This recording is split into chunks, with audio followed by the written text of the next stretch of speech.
אהלן חבר'ה, ברוכים הבאים לפתיחה הרשמית של ערוץ היוטיוב של Wake Up Today, שזה גם האתר שלי. ערוץ יוטיוב הולך להיות בעיקר על Self-Development, פחות על פיק-אפ וכאלה, מה שמעניין אתכם. והיום אנחנו הולכים לדבר על אמונות מגבילות. מגבילות, או מקבילות, שוב גיאומטריה. אז מה זה בעצם אמונות מגבילות? למה זה כזה חשוב? בואו נגלה. נתחיל מלהגדיר בכלל מה זה אמונה. אמונה, כמו שאתם בטח יודעים, אני מאמין שיש לה כוח גדול מאוד בחיים שלנו. בואו נבין שנייה מה זה אמונה. אמונה זה, כמו שאולי חשבתם, משהו שאתה מאמין בו. כנראה מגיל קטן, כאילו זה מה שהכניסו לנו לראש, מגיל קטן כנראה. ואנחנו מאמינים בה בלי קשר אם יש לנו הוכחה לזה או איזשהו ניסיון שמאמת לנו את האמונה הזאת, אנחנו פשוט מאמינים בה. אוקיי. אז בטח כבר ידעתם מה זה אמונה או אמונה מקבילה, כנראה שמעתם את המושג הזה כמה פעמים בחיים שלכם. בואו נבין שנייה למה אמונה זה דבר כזה חשוב. אני מאמין שברגע שאתה מאמין משהו, זה נהיה מחשבה. עכשיו, ברגע שאתה חושב משהו, זה משפיע על המילים שאתה מוציא מהפה ועל האמונות שלך, על הגישה שלך. עכשיו, שני הדברים האלה, המילים שאתה מוציא והגישה שלך, הופכים בסופו של דבר למעשים. עוד מעט אני אתן דוגמה, אבל מהמעשים זה הופך למציאות שלך. הרי מה שאתה עושה קובע את איך שאתה חי. אם אתה רוצה לחיות טוב, אז אתה רוצה לבחור החלטות שיגרמו לך לחיות טוב. כי המעשים שלנו קובעים את המציאות שלנו. זה אולי נשמע קצת מטושטש, בוא ניקח שנייה דוגמה. בוא ניקח דוגמה פשוטה, נגיד אתה קורא ספר, החלטת שאתה רוצה להפסיק לרחל. אז המחשבה הזו נכנסה לך לראש, וזה הופך להיות הגישה שלך, המעשים שלך, המילים שלך. אתה מפסיק לרחל, זה הפעולה שאתה עושה, ותוך כדי שאתה עושה זה, אתה יוצר לעצמך את המציאות החדשה, שבעיניך היא מציאות טובה יותר. הפסקת לרחל, והחיים שלך כביכול הם טובים יותר. בעיניך. לא כל אחד להסכים עם זה. מה שאני מנסה להעביר פה זה שברגע שאתה מתחיל לחשוב משהו, שזה האמונה, אתה מתנהג בהתאם, וככה המציאות החדשה שלך נוצרת. אז זאת אמונה. אמונה מגבילה, כמו שאפשר להבין מהשם, זה משהו שאתה מאמין בו שמגביל אותך, שלא נותן לך להתקדם קדימה. לא נותן לך להשיג את המטרות שלך, מגביל אותך באיזושהי צורה, לא נותן לך להגשים את עצמך, להשיג את הייעוד שלך. הבנתם מה זה. עכשיו, לרובנו יש המון אמונות מגבילות. בואו סתם דוגמה ניקח מכמה נושאים, מכמה תחומים בחיים. נתחיל עם פיתוח אישי, כי על זה הערוץ הזה. אמונה מגבילה מאוד מאוד מאוד נפוצה. אני לא יכול לשנות עצמי. זה כבר מאוחר מדי לשנות עצמי. אני לא יכול להיות שמח כל הזמן, זה אחד שאני ממש אוהב, כי אני די שמח כל הזמן, לא חשוב. בוא ניקח בחיים בכללי, עשו את זה כבר לפניי, זה לא משנה כמה טוב אני אהיה, כבר מישהו עשה את זה, אני לא יכול להצליח בתחום הזה, קשה להרוויח כסף, אני מפחד שאני לא X, המשך, משלם את המשפט, אני מפחד, זה אמונה מגבילה מאוד מאוד חזקה, וביחסים בין אישיים, ביחסים, בזוגיות, מה שתרצו, אחת ממש חשובה זה לבנות אכפת רק מכסף וממראה, שזה די בולשיט, ואני כבר אסביר למה. היא בטח לא מעוניינת, אם אתם רואים סתם נגיד מישהו ברחוב, אתם רוצים לגשת אליה, אתם מניחים מראש, אתם חושבים בשבילה שהיא לא מעוניינת, זה אמונה מגבילה. וגם בין האהובים עליי, אני לא טוב מספיק, שזה וואחד אמונה מגבילה, זה כאילו מגביל אותך בכל התחומים בחיים. עכשיו, כנראה שנתקלתם באחת האמונות האלה מתישהו בחיים שלכם, כי רובנו נתקלנו בהם. ואני ממש אוהב לדמות את זה לקיר, פשוט שהמטרה שלך, יש פה קיר, המטרה שלך נמצאת פה, ואוקיי, זה יצא טוב, כי אני נמצא פה, ואני מנסה להגיע, והקיר, המחשבה, לא נותנת לי לעבור. המחשבה הזאת מגבילה אותי. למה יש לנו אמונות מגבילות? רוב האמונות המגבילות שלנו הגיעו כשהיינו ילדים, כי אז היינו ממש נתונים להשפעה של מערכת החינוך, של ההורים שלנו, של המשפחה שלנו, של כל הסובבים אותנו, של סתם אנשים ברחוב. אנחנו מאוד מושפעים כשאנחנו קטנים, אנחנו אוהבים לקחת דברים מאנשים ולהפוך אותם לשלנו, בין השאר גם אמונות. ומערכת החינוך, ההורים שלנו, אולי לא מכוונה רעה, אבל מלמדים אותנו דברים שהם לא כל כך נכונים. סתם למשל, קשה להרוויח כסף, אתה חייב לעבוד בעבודה חרה של 8 עד 4, 9 עד 5 כדי לחיות. אתה לא יכול ליהנות בעבודה, אתה צריך לעבוד ואז לצאת לחופשה, כל אלה גם אמונות מגבילות. אז בואו נחשוב קודם כל איך אנחנו מסוגלים, כי הרי אנחנו רוצים בסופו של דבר להיפטר מהאמונה המקבילה. מי שקרא את הספר של סן צו, אמנות ומלחמה, מצטער אם אני יוצא פה קצת מתנשא או משהו, אבל הוא אומר שם know yourself and know your enemy. ויש המשך, אבל זה לא חשוב. מה שזה אומר זה, תדע את עצמך, תכיר את עצמך ותכיר גם את האויב שלך. במקרה הזה, האויב שלנו זה האמונה המקבילה, ואת עצמנו אנחנו כבר מכירים. אלא אם כן אתם לא מכירים את עצמכם, ועל זה אני כבר אעשה סרטון בהמשך. אז בואו נראה איך מטפלים בבעיה בעצם. השלב הראשון כדי להיפטר מאמונה מקבילה, זה לפי דעתי, לברר מאיפה הוא הגיע.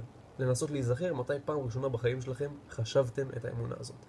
האמונה מקבילה שהייתה לי, זה שאני חייב כל הזמן להתייחס יפה לאנשים, ולא לפוצץ את הבועה של המקום החמים והכיפי הזה, לא להתנהג לא יפה כביכול. עכשיו גיליתי שיש דרך שנקראת אסרטיביות, אז זה לא כל כך נכון.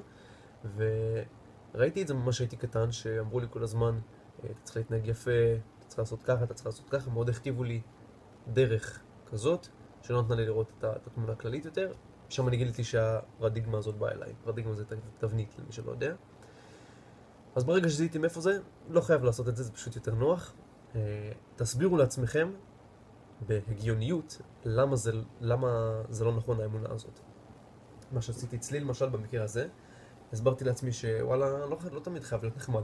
כאילו, סתם למשל, אם שילמתי על משהו ולא קיבלתי את מה שמגיע לי, זה לגיטימי, ואפילו כדאי שאני אהיה אסרטיבי ואקבל את מה שמגיע לי. בסך הכל, צריך לדאוג לעצמך בסופו של דבר. אוקיי. אחרי שהסברתם לכם את שני הדברים האלה, שאלה האמת הדברים הפחות קריטיים, המחשבה הזאת, האמונה המקבילה, הולכת לקפוץ לכם לראש המון פעמים. כי זה כל כך מרותח למוח שלכם, אתם כל כך רגילים לחשוב את זה, התת מודע שלכם כבר אוטומטית שקופצים מצבים, סתם למשל אצלי, היה קופץ איזו סיטואציה שאני צריך להתנהג בקצת אסרטיביות, ככה התת מודע שלי היה מתנתק, כאילו מנתק, אומר לו, לא, עכשיו תהיה נחמד, אל תיצור בעיות, אל תעשה את הדברים האלה. ולקח לי הרבה זמן לשנות את זה.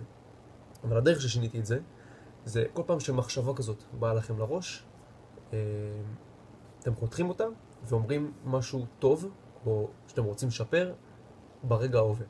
אז למשל, אם הייתי במצב שהייתי צריך להתנהג באסרטיביות, התת מודע שלי היה אומר לי, טוב, אתה חייב להיות נחמד, הייתי חותך את זה, ואומר לעצמי, איזה כיף שאני יודע לעמוד על שלי, תוך כדי שאני מכבד אחרים, אבל אני יודע להשיג את מה ששייך לי, שוב, תוך כדי שאני מכבד אחרים. וזאת לפי דעתי הגישה הנכונה באמת, כאילו ככה אני מתנהג כיום, ומפה זה פשוט הצלחה. יש כמה דברים שאתם צריכים לזכור, אל תהיו קשים מדי עם עצמכם, כי זה הולך לקפוץ לכם המון פעמים לראש, המון פעמים, כי אין מה לעשות.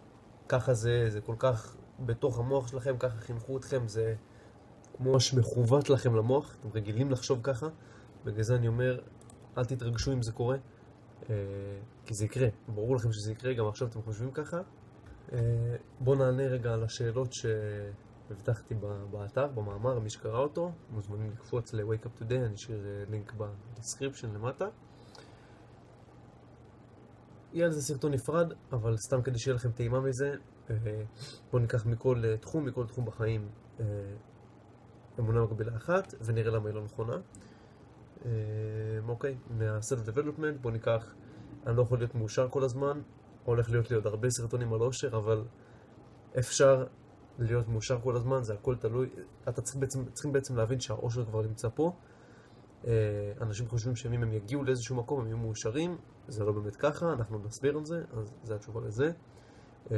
אני מפחד שאני לא, זה מהחיים. אני מפחד שאני לא בעצם גורם לך לחשוב, להסיק בעצמך מה שאתה חושב שיקרה בעתיד, שאתה בעצם קובע לעצמך את העתיד. אתה אומר, טוב, אני מפחד שאני אחשל, אז כנראה אני אחשל. וזה משהו מאוד מפורסם בעסקים למשל, שאנשים משחקים כדי לא להפסיד ולא כדי לנצח. יהיה גם על זה סרטון, אז זה למשל הסבר לזה.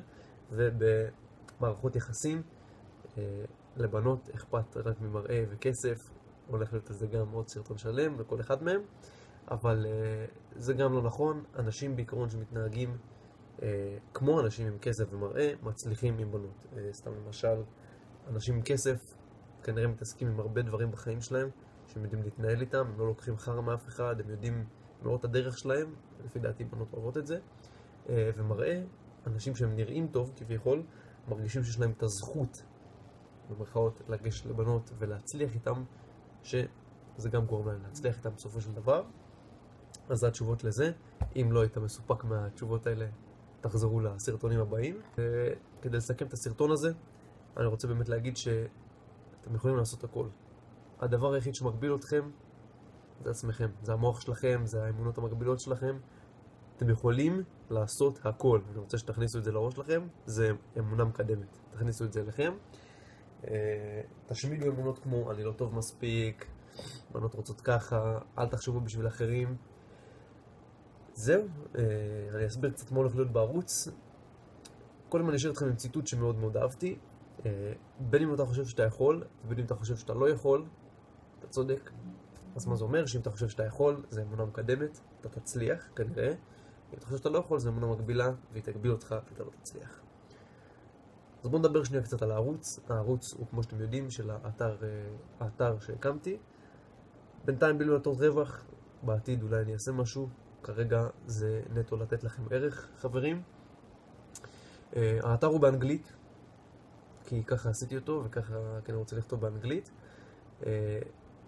אני רוצה שתאתגרו את עצמכם ותקראו באנגלית, ולמי שממש יש בעיה עם זה, בשביל זה יש את הסרטונים שבהם אני באמת קצת מרחיב יותר, אז זה יהיה בעברית. אולי בעתיד אני אשנה את זה לאנגלית, אם אני אהיה איזה סנסציה או משהו, אני חושב בגדול. שוב, הערוץ הולך להיות בעיקר על self-development, כי אני לא חושב שאני במקום כל כך ללמד פיקאפ עדיין. אני מבין ואני רואה תוצאות, אבל אני לא חושב שאני יכול ללמד את זה עדיין. self-development, מאוד ראיתי השתפרות בחיים שלי, אני מאוד יודע מה המקום שלי בזה, אז אני מאוד מרגיש שאני יכול לתת לכם ערך. בקשר לפיקאפ קצת לא, אז אני אדחה את זה קצת. בנוסף, אני אשתדל להוציא סרטונים על בסיס שבועי, אם לא פעמיים בשבוע. הם בדרך כלל יצאו ביחד עם מאמרים, אז כאילו יהיה מאמר, כמו שעכשיו יש על אמונות מגבילות באתר, וביחד איתו יצא סרטון בעברית, כדי ששני העולמות יוכלו ליהנות, ואני אפרסם את זה בעוד מקומות. זהו, זה בעיקרון. מקווה מאוד שנהניתם מהסרטון, אמונות מגבילות. תזכרו שאם אתם לא לוקחים אקשן, אם אתם לא עושים עם זה משהו, זה לא באמת משנה. בסופו של דבר, אם אתם לא תעשו משהו, המוח שלכם סתם מתפוצץ מכמות המידע שיש לכם, וזה לא יעזור לכם באמת בכלום. אז אני מקווה שאהבתם את הסרטון על אמונות מגבילות. תנו ללייק אם אהבתם, תשתפו עם חברים שלכם, אם אתם רוצים שיהיה לנו דברים טובים יותר.